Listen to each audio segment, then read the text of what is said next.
Välkommen till Mangapatriarkatet i Angoulême.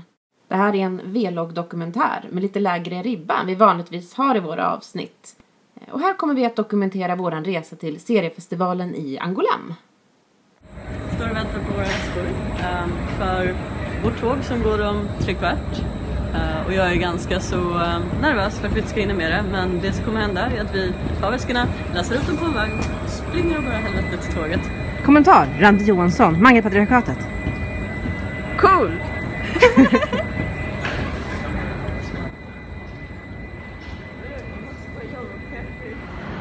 Anledningen till att vi hade bokat ett så pass tajt tåg var för att nästa gick först 5 timmar senare. Så vi blev väldigt glada med att vi hann med just det här tåget.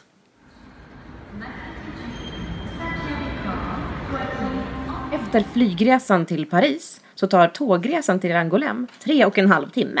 Då håller Thomas Antela och Randi Johansson på att fixa förfriskningar. Vill du säga hej? Säga någonting till tittarna. Nu är det i Frankrike så ska man äta croissant. Så ska man dricka sån här vatten som kommer från en fransk källa. Här i Mangapatriarkatet TV så hittar vi på lite roliga lekar för att fördriva tiden. För vi är fast på ett tåg i mer än 3 timmar. Så då hittar man på en lek. Och den här leken har vi valt att kalla inomlands. Vi har märkt att även om det här är en väldigt fransk by som vi åker förbi huvudsakligen, så händer det att vi åker förbi platser som känns väldigt mundana och bekanta.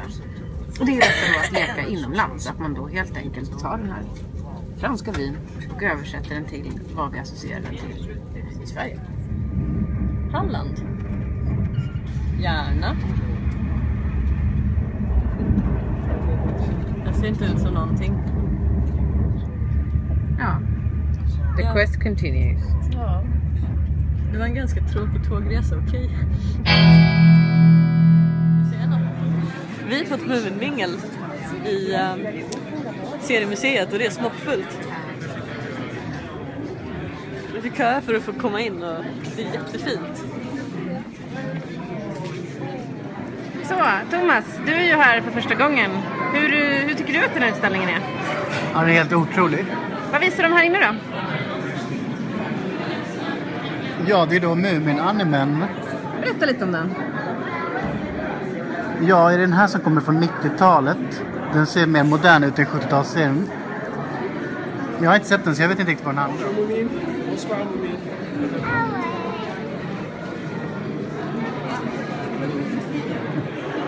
Ja, vi är på en jättefin Mumin-utställning. Jag har sett små barn som blir kramade av Mumin. Så kan man ju bli glad över det. Det är så fint med små liv. Vad tycker ni om utställningen? Det är helt seriöst sjukt snyggt. Det är jättefin original. Vad tycker du, Randy? Jag tycker det är jättefantastiskt att få se alla originalen och så. Även det som inte handlar om Mumin. Också seriemanus till Mumin-serien. Det är ju lite skumt att titta på hennes original så har de kluddat på svenska när allt annat här är på franska. Ja. Man känner sig lite som den udda fågeln. Du förstår inte vad folk säger, men du kan läsa allt som folk de flesta andra inte förstår. Ja. Men man blir lite dryg när man kollar på dem. Bara, ha, ha, ha. Kolla vad det står och ingen fattar någonting.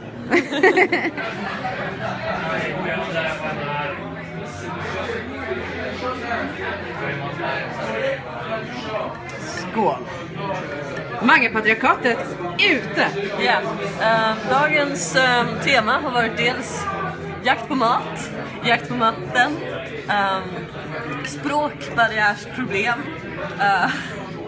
Vi har precis kommit till Le Chat Noir efter att ha råkat förvirra in oss i någon sorts smygpremiär av Mumin Rivieran, helt på franska. Då fortsätter vi efter att vi har fått våra drinkar. Ja. Så, vi skulle på det här pressminglet inför Mumin-utställningen antar jag. Och när vi står utanför det vi tror är ingången, därför att det är en stor Mumin-poster liksom.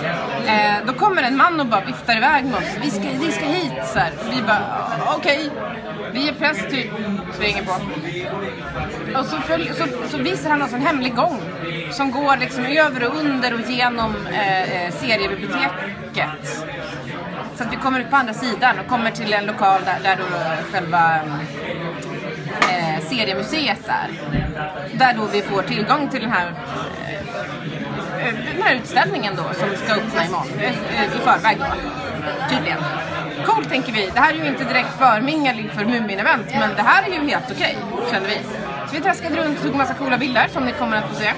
Eller som ni kanske redan har sett. Vi kanske klipper in dem just nu. Just det. Vi fick se en massa coola bilder. Och ja, vi bläddrade i en massa seriealbum och kände oss ganska nöjda och traskade iväg. Och då märkte vi att det är fan folk inne i det här seriebiblioteket. Eller i seriecenter liksom. I toppen av seriecentret där bion är. Ja. För det står typ cinema och sånt där. Ja. Men det tycker Och ja, vad händer då?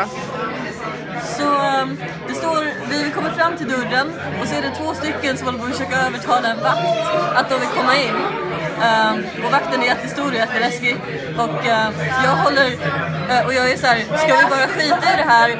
Och Lisa typ, ja men vi kanske ska kolla om det var det här vi egentligen skulle på. Jag bara, ja det vore ju bra att veta. Så jag håller upp vår invitation, en liten så skragglig lapp liksom. Och så kommer det fram och tjejer bara, ni är okej. Och så får vi gå in och så får de andra som är på att tigga också gå in. Och så kommer några andra som också ska gå in. Och sen blir vi blippade för andra, tredje gången. Ja, vi blir blippade, vi måste stå så här medan de kör med en maskin för att kolla så att vi inte ska spränga någon, vilket är bra. Vi spränger inte ofta folk, vem vet. Vi bara häftiga som sprängs.